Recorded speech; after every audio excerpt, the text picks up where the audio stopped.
Hi, everyone. Ivana Taylor here, book editor for Small Biz Trends, and I am here with another really fantastic interview with an author that you may not have heard of, but you're going to. Her name is Mary Marshall. Hi, Mary. Hello. And Mary's just written an awesome book that's come out right now here in early 2014, and it's called The Entrepreneur's Puzzle. So, Mary, before we jump into the book, why don't you just kind of tell us a little bit about yourself and your entrepreneurial journey? Because I understand you've got one. I do. It was accidental. As I'm sure. Accidental entrepreneur. And I started very early with a family business, just doing the books, and realized I kind of liked the business aspect of it. And then I was a broker for small businesses, and so it informed me a lot about what small businesses were all about. But it also informed me that businesses often aren't started with the end in mind, and there was a whole bunch of pieces in between the beginning and the end that often get misplaced. And what is the end in mind? when you start a business, what do you want it to be when you're done? When are you done? How do you know? All those kinds of questions that almost never get answered in the very beginning. True. Because I don't know yet. Well, I really wonder, maybe based on some of your research, how many small business owners, like you said, accidental entrepreneur, how many of them started out saying, hey, I'm going to build the next Microsoft or the next Apple or whatever, right? Yeah, very few. Very few actually have that really purposeful, driven intent that they know exactly what it's going to be. It's more like, oh, this sounds like a good idea. Let me try it. And there's no fear, and they go out there and they do it. And 9 times out of 10, they don't make it. The 1 out of 10 makes it. And so throughout my career, I ran a couple of businesses, I owned a couple of businesses, and I made lots of mistakes. And then I ended up with Vistage being a coach for small businesses as a chair, and then I went on to help other chairs build their practices for half the United States. So I've seen a lot in small and medium-sized businesses. I get it. So I'm really intrigued by the title of the book, this Entrepreneur's Puzzle. Say more about that. Well, what I found in coaching small businesses was that there was always 1 or 2 pieces missing. They generally had a really good understanding of 1 or 2 of the areas of the business, and then there were others that they just didn't look at, they ignored, they pretended, and those were the things that really held them back from being truly successful. And I ended up giving a lot of advice to entrepreneurs on what to do and how to do it, and I found myself repeating the same thing over and over again. So way back when, I thought, I should really write about this. I should put this basic stuff in a book somewhere so you don't have 10 books that you have to look at, or 20. There should be one little black book for business. And so that's kind of where the whole book came from. So who are you writing the book for exactly? Who would you say that this book is ideal for? Maybe you can kind of talk a little bit about the structure of the book, how it's written, and maybe who it's written for, how we should read it. Sure. There's actually several audiences, but primarily small to medium-sized entrepreneurs. So businesses with less than 500 employees, less than 50 million in revenue, typically. Can be for startup, or can be those that have been around for 10 or 15 years and have gotten stuck at some point in their growth and can't seem to get past it. So what I did was created what I believe to be the 10 most important things or foundational pieces that every business should have. And I really struggled a lot with which 10 those should be, so people will probably argue with it, but anyway, these are my 10 that I've seen. And so I sort of start at the beginning and move somebody all the way through as if they were building a business from scratch.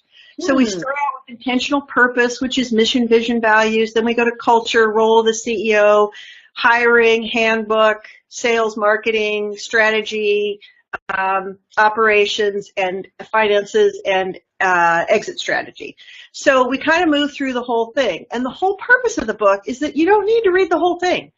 If you've got a business, and let's say you've had real big issues with people, that's your big thing, you keep churning through people, can't seem to keep them, go to the hiring chapter. There's a whole ton of information in there that'll probably identify a couple of things you're doing wrong.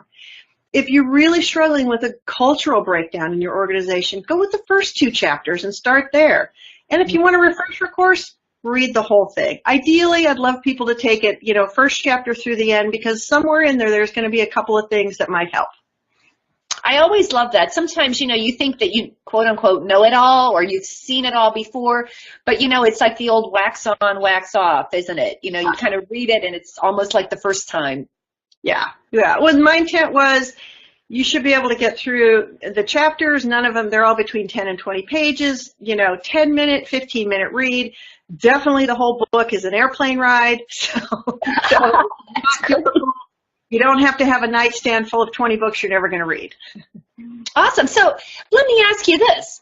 Which would you say was the toughest section for you to write?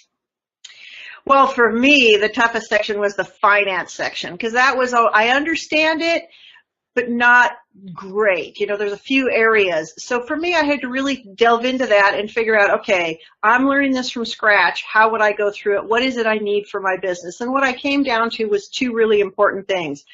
Really understand what it is your financials are telling you. Create your own dashboard that is meaningful to you and that you understand. Don't let somebody else interpret it for you. Get it. Figure out what you're looking at, because that's where a lot of entrepreneurs go wrong.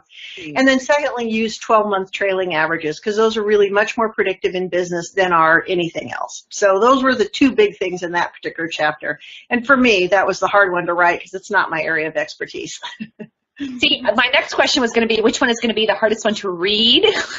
And I would have to read. For me, it would be the finance chapter. And that will be, probably everybody will gloss over that one, I guarantee you.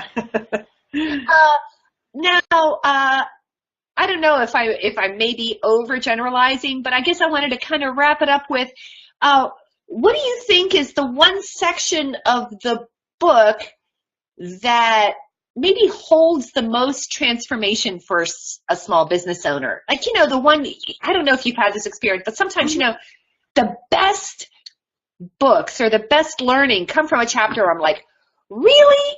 I don't agree with you, blah, blah, blah. But then you know what happens. Yeah. And I would say that somewhere in the first 3 chapters, people are going to find that. Because first of all, it's the mission, vision, values, which is everybody talks about, but often they're not really lived, and it's about really getting clear on what yours are, because I guarantee you in every company, they have some. They may not be the ones that they originally intended, but they're there. So Yes. Being really intentional about that, very intentional about what are yours and how can you bring people in that match your values, whatever they might be. And once you get clear on that, it's really clear to talk about, what it is you're doing, why you're here, how you do it, how you're different. And so that people, especially the younger generation, the 20s and 30-somethings, they want a place that is meaningful. They want to go there. They want to contribute. They're not going to give their life to you, but they want a place that means something. And so you better know how to answer those questions. And I think that'll really help a lot of people. And then chapter 3 is another one, which is the role of the CEO. And for small to medium-sized businesses, a lot of people feel that they shouldn't call themselves the CEO, even though they are. And so it's very, they have to understand what that role is and what it isn't. And for me, it's to grow your people, grow your company, and only do what only you can do. And a lot of the times, they don't understand what they really bring to the table. So really identifying that, surround yourself with people who do the rest, and then it's easy. Oh, well, there you have it, everyone. Mary Marshall, thank you so much for chatting with me about the Entrepreneur's Puzzle. But before we go, where can everyone get a copy of your book? Amazon. Just look for Putting Together the Entrepreneurial Puzzle. And that's terrific. Thanks a lot, Mary. Thank you very much. Appreciate it.